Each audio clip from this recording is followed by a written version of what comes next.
चलिए मेरे प्यारे मित्रों, मैं आपका दोस्त आशीर्वाद आपके लिए क्लास 9th की साइंस की कक्षा जो आज अध्याय हमें 4 देखने हैं। कल हमने 3 देख लिया था, आज 4 के ऊपर हमारी चर्चा होगी। लेकिन उससे पहले छोटी छोटी मगर मोटी बातें। यह कक्षा आपको इन्फिनिटी वन एकेडमी की तरफ से दिलाई जा रही है जो बिल्कुल निःशुल्क होगी। इस कक्षा को ज़्यादा से ज़्यादा दोस्तों को शेयर करें, लाइक करें और सब्सक्राइब करने के लिए।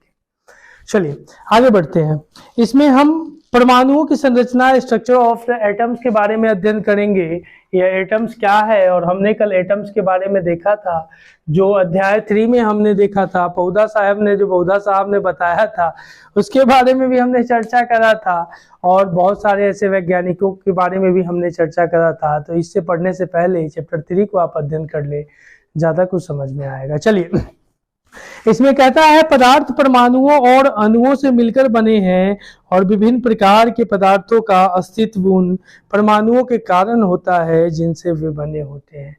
मतलब कहने का मतलब है, इसमें कहा कि जो पदार्थों का अस्तित्व कब माना जाता है, जो परमाणु के कारण वे बने होते हैं और जो परमाणुओं से उनका निर्माण होता है उसके कारण उनका अपना अस्तित्व होता है। ठीक है, जैसे आपके अस्तित्व का कारण आपके मम्मी पापा है, उसी तरह से हर वस्तुओं का अपना कुछ कारण होता है। आगे बढ़ते हैं, ध्यान दीजिएगा। कहता है we have learn that the atoms and molecules are the fundamentals buildings blocks of matter. Fundamental building blocks of matter. ध्यान दीजिए, कहता है कि प्रश्न उठता है कि किसी एक तत्व का परमाणु दूसरे तत्व के परमाणुओं से भिन्न क्यों होता है। मतलब अगर दूसरे मैटर का अगर कोई भी परमाणु है तो वह दूसरे मैटर के परमाणु से भिन्न क्यों होता है। जिस तरह से आपके रंग, रूप, शक्ल सब एक दूसरे से मैच खाती है, नहीं खाती है ना, उसी तरह से इसका भी अपना कुछ प्रॉपर्टीज होता है जिसके बारे में हम अध्ययन कर रहे हैं। कहता है और क्या परमाणु वास्तव में अविभाज्य है जैसा कि डाल्टन के प्रतिपादित किया था, या परमाणुओं के भीतर छोटे अन्य घटक भी विद्यमान होते हैं। तो कल हमने डाल्टन साहब को भी पढ़ा था, डाल्टन साहब को भी कल पढ़ा था, अगर ध्यान में होगा तो देखिएगा। फिर आगे डाल्टन साहब को पढ़ेंगे, लेकिन उससे पहले फिर कोई और चर्चा है जिसमें कहता है now the question arise first we makes the atoms of one elements different from the atoms of another elements, and are atoms really individuals as proposed by Dalton, or are there smaller constituents inside the atom। इसमें कहा परमाणुओं के अविभाज्य न होने से संकेतकों में से एक संकेत स्थिर यानी विद्युत तथा विभिन्न पदार्थों द्वारा विद्युत चालन की परिस्थितियों के अध्ययन से मिलता है।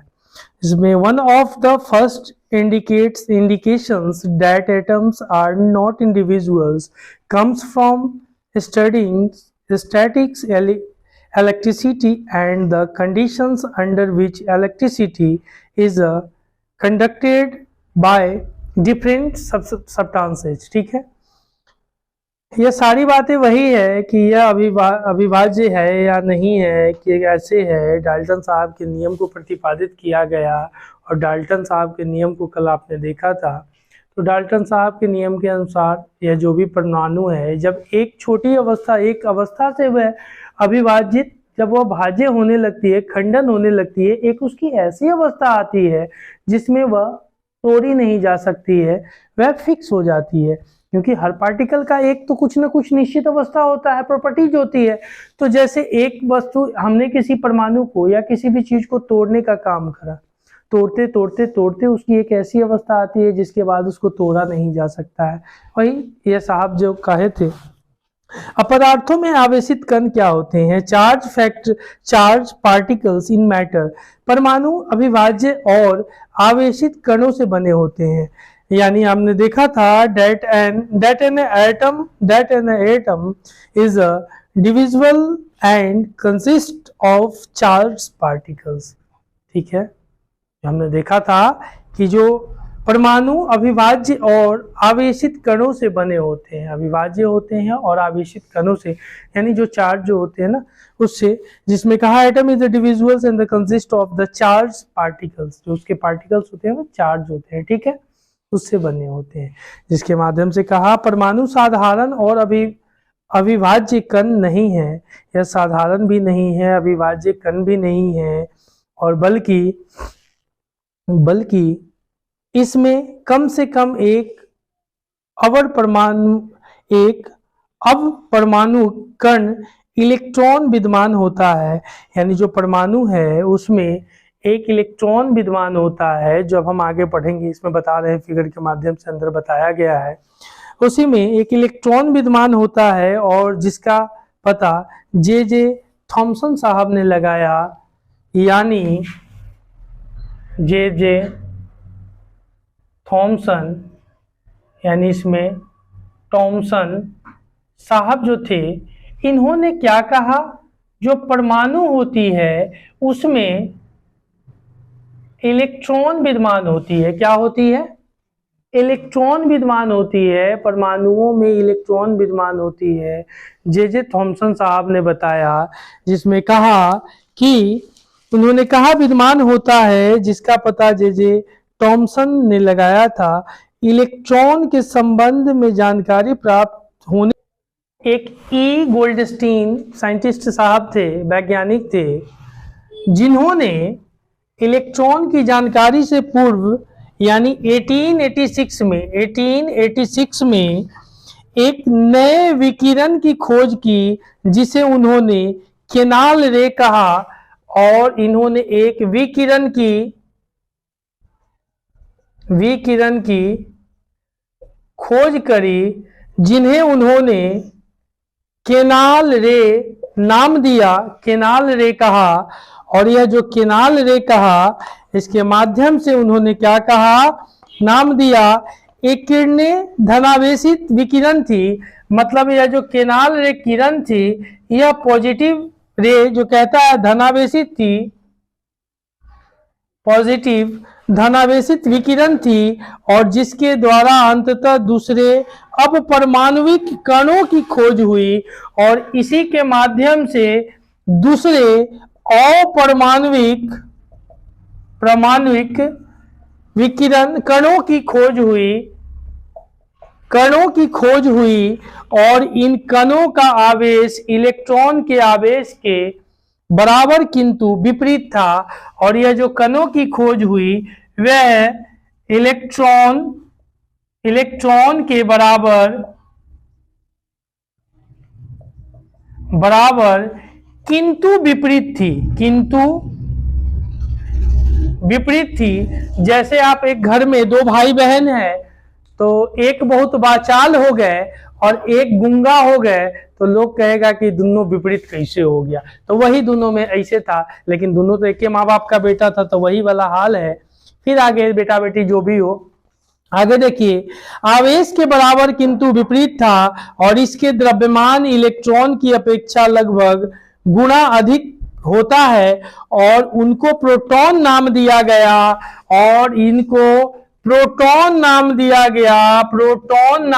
गया। और सामान्यतः इलेक्ट्रॉन माइनस होते हैं, सामान्यतः इलेक्ट्रॉन ऋण आवेश होते हैं, और प्रोटॉन धन आवेश होते हैं, याद रखिएगा।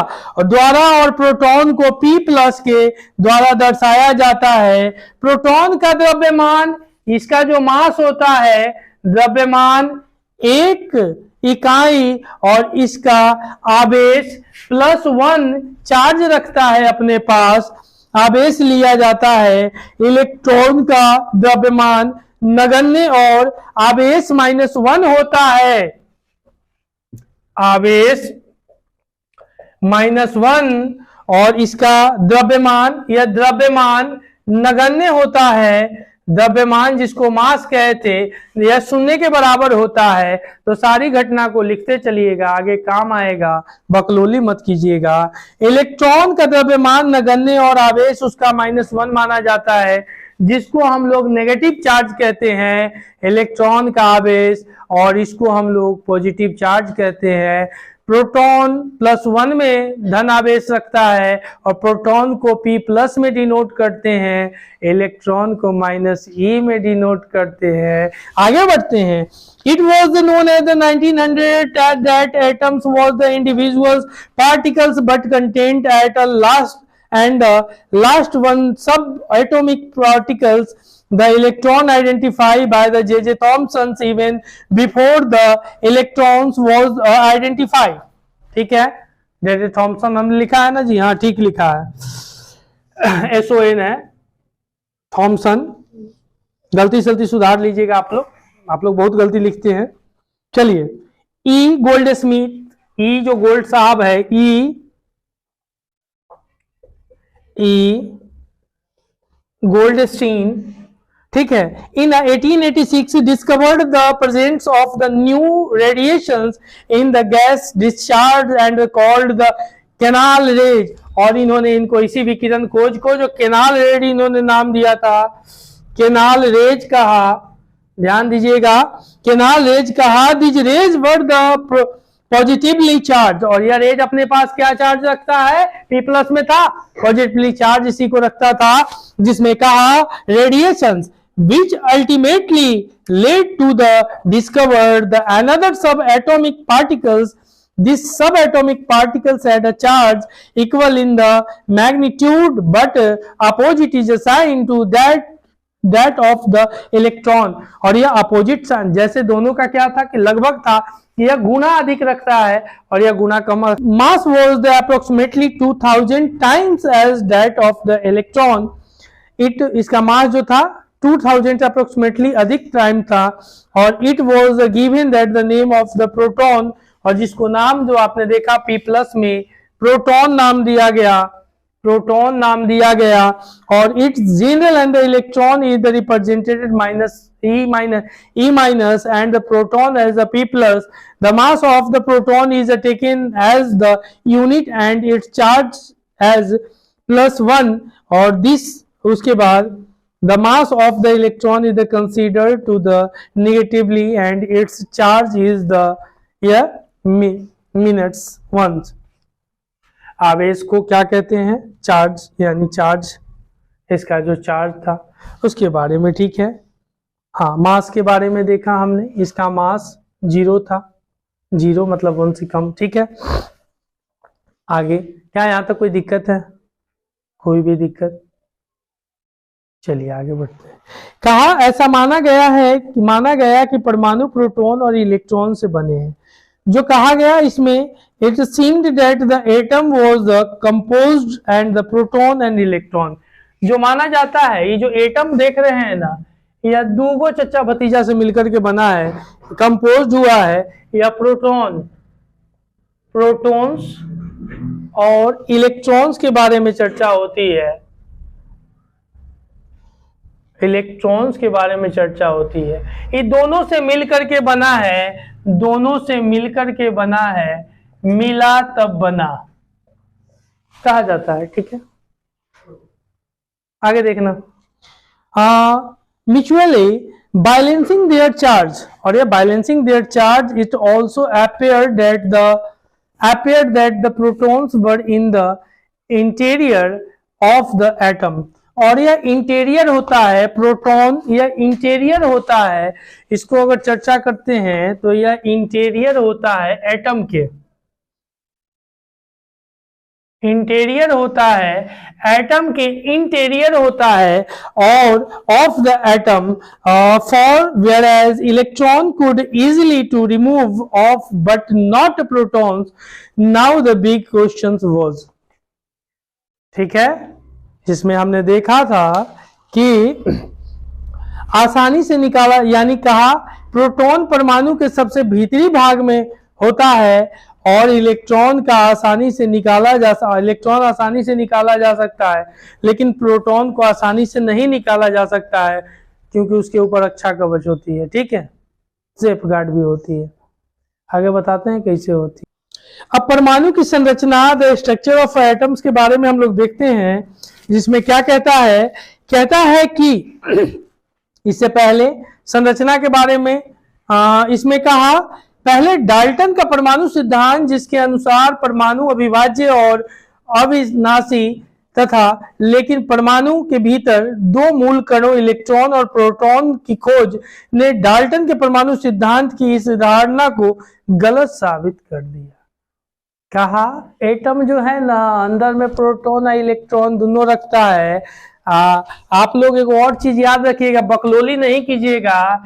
ये प्लस चार्ज में होता है और ई माइनस में इसका क्या होता है, जो हमने कहा था इसका चार्ज होता है। और इसका इसका अगर बात करते हैं मास 1 होता है और इसका चार्ज जो कीजिएगा इसका चार्ज 1 होता है +1 में। और इसमें जो मास इसका देखिएगा तो मास में बाबा जी के ठुल्लू सुनना कुछ ना होता है।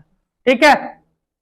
जे थॉमसन जिनको लिखे हैं, पहले वैज्ञानिक थे जिन्होंने परमाणु की संरचना से संबंधित पहला मॉडल प्रस्तुत किया। मतलब एक थॉमसन साहब थे ना, थॉमसन, इन्होंने परमाणु से संबंधित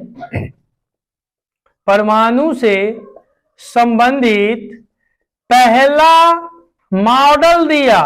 मॉडल प्रस्तुत किया। इससे पहले किसी और ने इस मॉडल पे ध्यान नहीं दिया था या नहीं दिया होगा।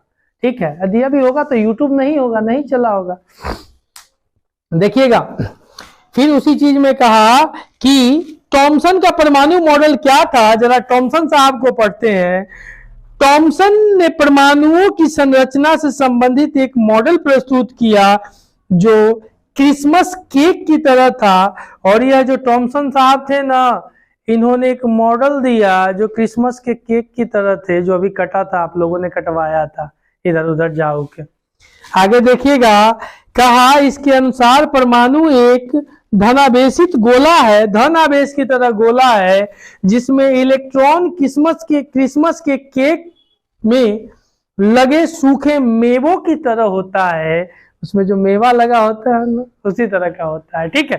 थॉमसन के परमाणु की संरचना से संबंधित एक मॉडल प्रस्तुत किया जो क्रिसमस के केक की तरह। तो ध्यान दीजिएगा, इनका मॉडल था जो क्रिसमस की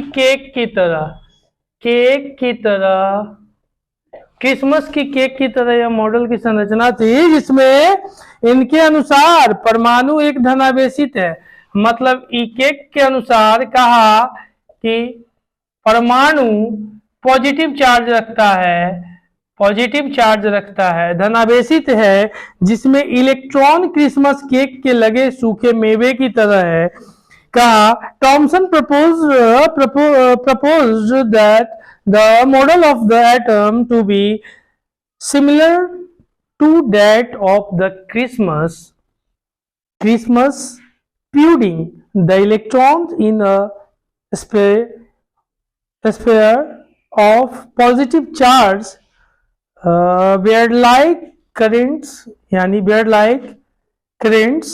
dry fruits in a spherical Christmas pudding, जिसमें कहा कि मान के चलिए यह केक है, इसके अंदर में इलेक्ट्रॉन, ध्यान दीजिएगा, चर्चा करते हैं, जिसमें देखिएगा पॉजिटिव स्फीयर धनात्मक गोला, इसमें कहा यह इलेक्ट्रॉन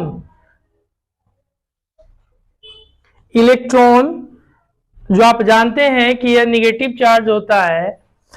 कहा इस तरह से उन्होंने इसको बनाने का, उसकी जो संरचना होती है उसको इस माध्यम से उन्होंने बनाने का काम करा। कौन? J Thomson. ध्यान दीजिए, नहीं तो Thomson models of an atom, Thomson का परमाणु मॉडल इसी पे आधारित था। आगे देखिए, फिर कहा एक है ब्रिटिश भौतिक शास्त्री जे थॉमसन थे। 18 दिसंबर 1856 यानी 18 दिसंबर 1856 में मैनचेस्टर के कीचम हिल क्षेत्र में हुआ इनका जन्म।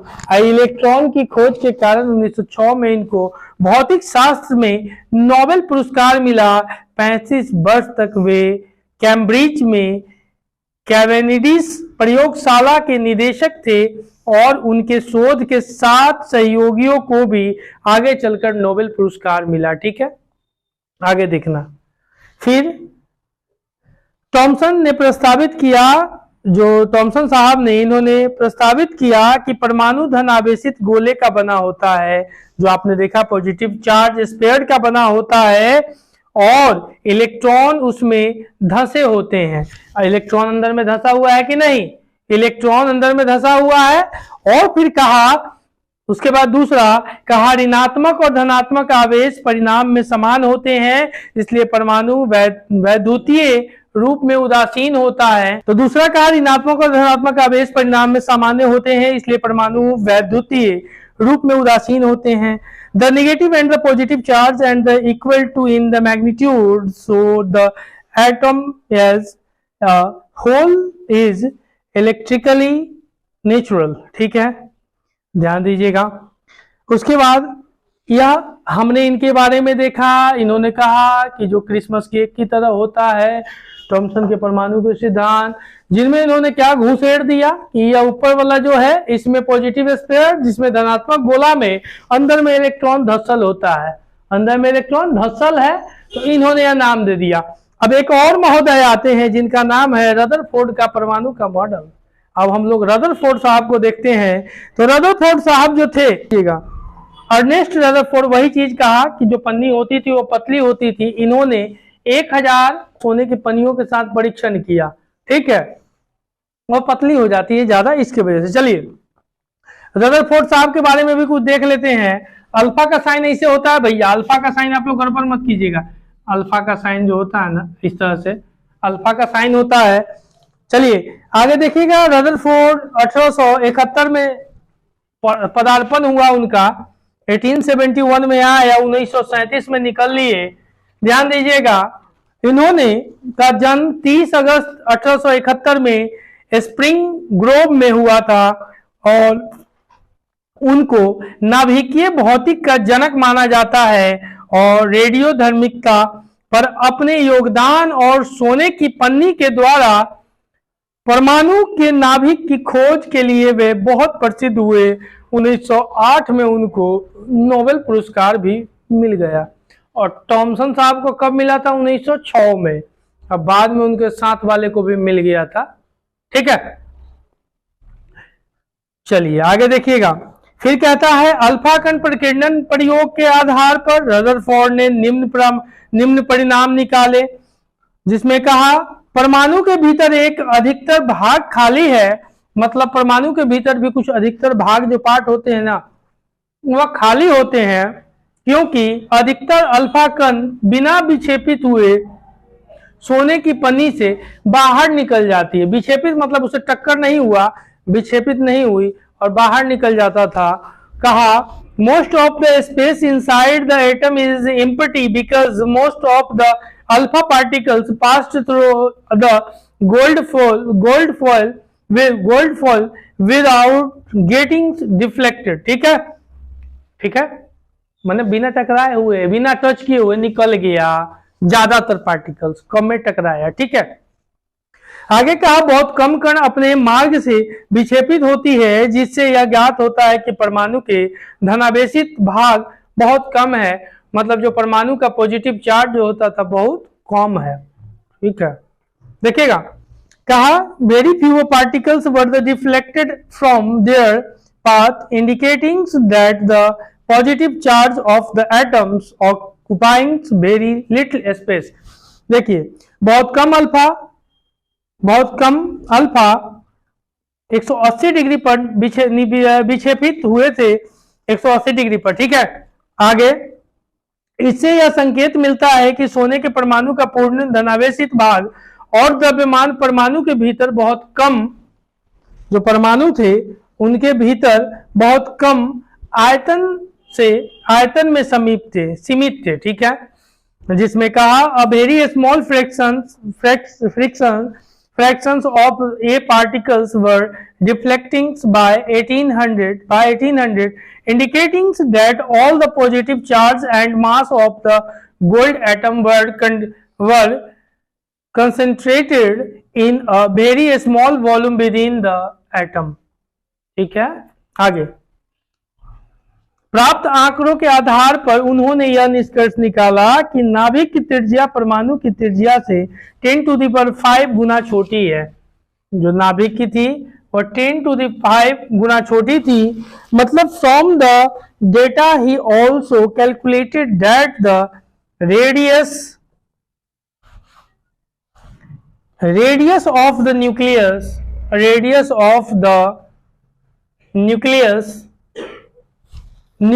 is about 10⁵ times less than the radius of the atom, और radius of the nucleus और radius of the atoms या 10⁵ times या छोटी है। ठीक है, आगे देखना, आगे देखिए, कहता है कि अपने प्रयोगों के आधार पर रदरफोर्ड ने परमाणु का नाभिकीय मॉडल प्रस्तुत किया जिससे निम्नलिखित लक्षण थे। उनके लक्षण भी कुछ थे, प्रॉपर्टी भी थे, जिसमें कहा कि परमाणु का केंद्र धनावेशित होता है और जिसे नाभिक कहा जाता है। एक परमाणु का लगभग संपूर्ण द्रव्यमान नाभिक में होता है, जिसमें कहा आगे there is the positively charge centre in the atoms called the nucleus or nearly atom the mass of the atoms resides in the nucleus। ठीक है,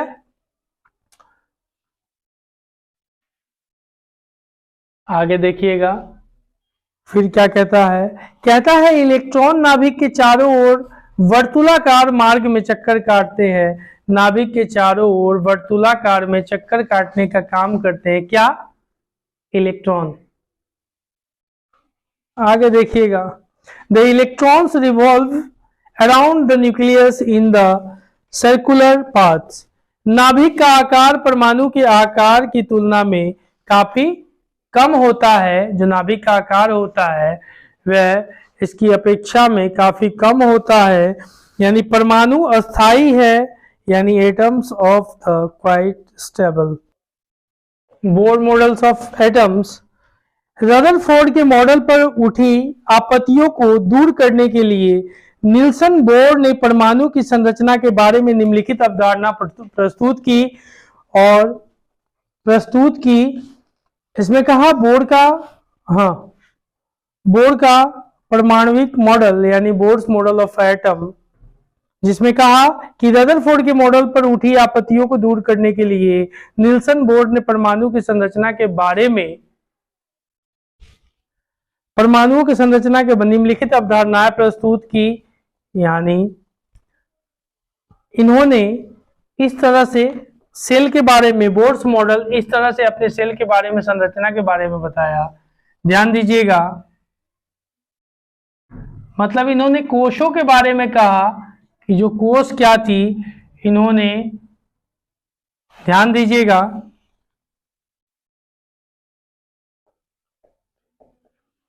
इस तरह से इन्होंने KLMN, इन्होंने एन सेल, इस सब का नाम दिया, N shell, M shell, L shell, K shell, positively charge nucleus, और यह जो प्लस का साइन था इसको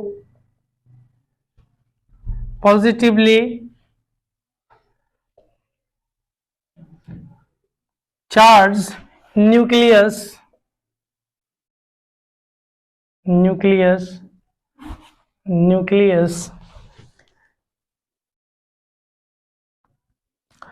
इसमें कहा, एक इस पर क्वेश्चन है, what do you think about be observation if alpha particles scatterings experiment is carried out using a file of a model other than gold। जो उसके बारे में आप इसको देख लीजिएगा। अब हम देखते हैं न्यूट्रॉन के बारे में। न्यूट्रॉन जिसमें 4.2.4 1932 में जे चैडविक ने एक और अपरमाणविक कण की खोज निकाला जो अनावेशित और द्रव्यमान में प्रोटॉन के बराबर था, अतः इसका नाम न्यूट्रॉन पड़ा। हाइड्रोजन को छोड़कर ये सभी परमाणुओं के नाभिक में होते हैं, हाइड्रोजन को छोड़ दे तो। कहा सामान्यतः न्यूट्रॉन को n से दर्शाया जाता है। परमाणु का द्रव्यमान नाभिक में उपस्थित प्रोटॉन और न्यूट्रॉन के द्रव्यमान के योग के द्वारा प्रकट किया जाता है। ठीक है, उसी चीज। हाँ चलिए, जे Chadwick discovered another subatomic particles which had no charge and a mass nearly equal to that of a proton. It was eventually named as a neutron. Neutrons are present in the nucleus of all atoms except hydrogen. In general, a neutron is represented as n. The mass of an atom is therefore given by the masses of protons and neutrons present in the nucleus। ठीक है, आगे question सब है, देख लीजिएगा। चलिए, उसके बाद 4.3 जिसमें हम देखते हैं कि विभिन्न कक्षाओं में इलेक्ट्रॉन कैसे विसरित होते हैं। ठीक है, इसमें कहता है परमाणुओं की विभिन्न कक्षाओं में इलेक्ट्रॉनों के विसरण के लिए बोर और बड़ी ने कुछ नियम प्रस्तुत किए। बोर और बड़ी साहब ने इसमें कहा कुछ नियम किए। The distributions of electrons into different orbits of an atom was suggested of bourse and बड़ी, जोड़ी जिसको बोलते हैं। इन्होंने कहा, बोर्स और बड़ी साहब द्वारा क्या कहा गया,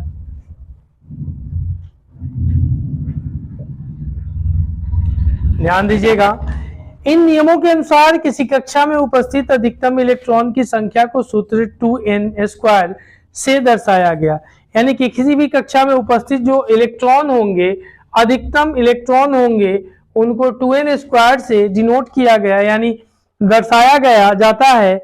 और जहां n कक्षा की संख्या, जो कक्षा होती है उसकी n जो होती है कक्षा की संख्या होती है, n कक्षा की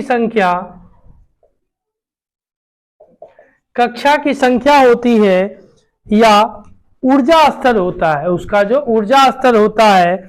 इसलिए इलेक्ट्रॉनों की अधिकतम संख्या पहले कक्षा या k कोष में होगी 2 × 1² = 2। ये उसके बाद दूसरे कक्षा का L कोष, अगर जैसे हमने देखा k, जैसे ऊपर से देखा हमने k से देखा, L से, M से, तो एक कक्षा बढ़ती जाती है, तो उसी से इसको हम गुना करके जैसे देखा 2 × 1², 2 × 2, इस तरह से करके वह कक्षा अपने 2 गुना के बराबर हो जाती है। जैसे 2 का हुआ तो 2 दूनी 4, ऐसे करके वह बढ़ती जाती है। तो फिर उसी में L कोष की 2 × इतना, मतलब यह कितना हो जाएगा, 8 के बराबर हो जाएगा। 2 दूनी 4 अगुने 2, 8 के बराबर हो जाएगा। और तीसरे में M कोष में अगर बात करेंगे 2 × 3 का स्क्वायर, मतलब 6 2 इधर हो जाएगा, फिर आपका 3 2 जा इधर, और इधर आपका 18 हो जाएगा, क्योंकि 3 × 3 और 2 से फिर मल्टीप्लाई। उसी तरह से N कोष में चलेंगे, इतना = 32 हो जाएगा। यह कोषों की गुणा 2 से, जैसे 2n हमने देखा था, तो उससे नंबर ऑफ कोष और इससे मल्टीप्लाई करके स्क्वायर n क्या होता है, नंबर ऑफ सेल, जो इसको सेल बोलते हैं, कोष को सेल बोलते हैं, और इसी होता है, इसको सेल बोलते हैं। और इसी सेल का गुणा जो 2n होता है, यह नंबर ऑफ इसका होता है, और इसी से गुणा इसका करके हम उसको देखते हैं। ठीक है, आगे देखिएगा फिर क्या होता है। चलिए, सबसे बाहरी कोष के इलेक्ट्रॉनों की अधिकतम संख्या 8 हो सकती है, और किसी परमाणु के दिए गए कोष में इलेक्ट्रॉन तब तक स्थान नहीं लेती है जब तक कि उससे पहले वाले भीतर कक्ष पूर्ण न हो जाए, पूर्ण रूप से भर नहीं जाते। और इससे स्पष्ट होता है कि कक्षाएं क्रमानुसार बढ़ती हैं। ठीक है, सीरियल वाइज वो बढ़ने का काम करती है। चलिए, एक और क्वेश्चन है, कार्बन और सोडियम के परमाणुओं के लिए इलेक्ट्रॉन वितरण लीजिए, इसको देख लीजिएगा। हाँ चलिए, in order,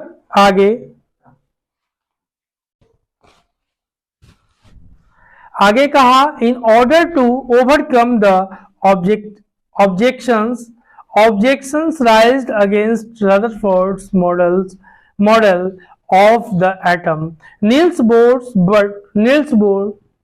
put from the following postulates about the models of an atom. अब हम देखते हैं वैलेंसी के बारे में जरा। वैलेंसी क्या होती है? वैलेंसी यानी जिसको संयोजकता बोलते हैं, संयोजकता। इसमें कहता है किसी परमाणु की सबसे बाहरी कक्षा में उपस्थित इलेक्ट्रॉन को संयोजकता इलेक्ट्रॉन कहा जाता है। ठीक है, यह परमाणु की सबसे बाहरी कक्षा में होता है।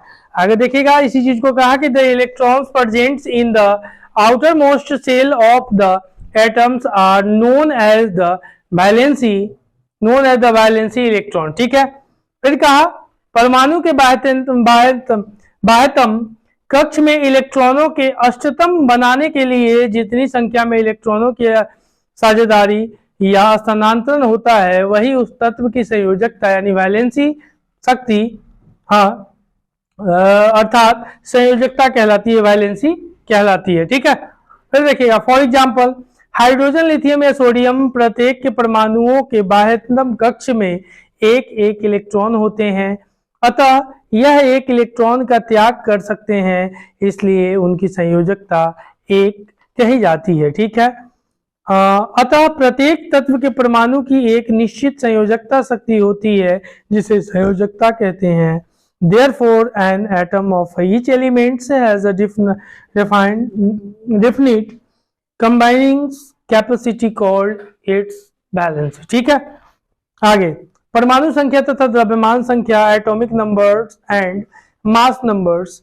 इसमें परमाणु संख्या का परमाणु के नाभिक में प्रोटॉन विद्यमान होता है। एक परमाणु में उपस्थित प्रोटॉन की संख्या उसकी परमाणु संख्या को बदलती है।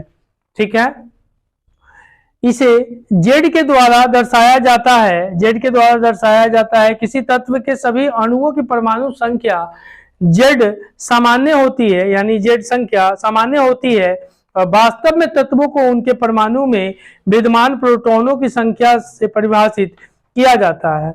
हाइड्रोजन के लिए जेड इक्वल टू में 1, और क्योंकि हाइड्रोजन परमाणु के नाभिक में केवल एक प्रोटॉन होता है, जो हाइड्रोजन परमाणु होता है ना, उसके नाभिक में केवल एक प्रोटॉन होता है।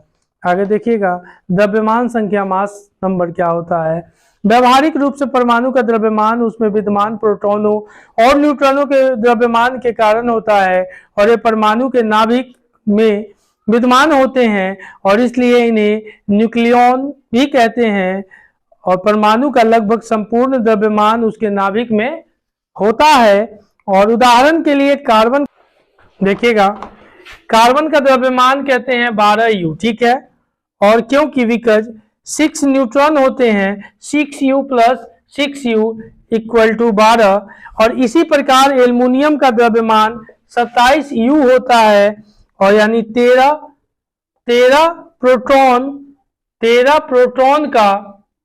प्रोटॉन का प्लस में 14 न्यूट्रॉन का, और कुल मिलाकर के 27 होता है। ठीक है, और एक परमाणु के नाभिक में उपस्थित प्रोटॉन और न्यूट्रॉन की कुल संख्या के योग को द्रव्यमान संख्या कहा जाता है।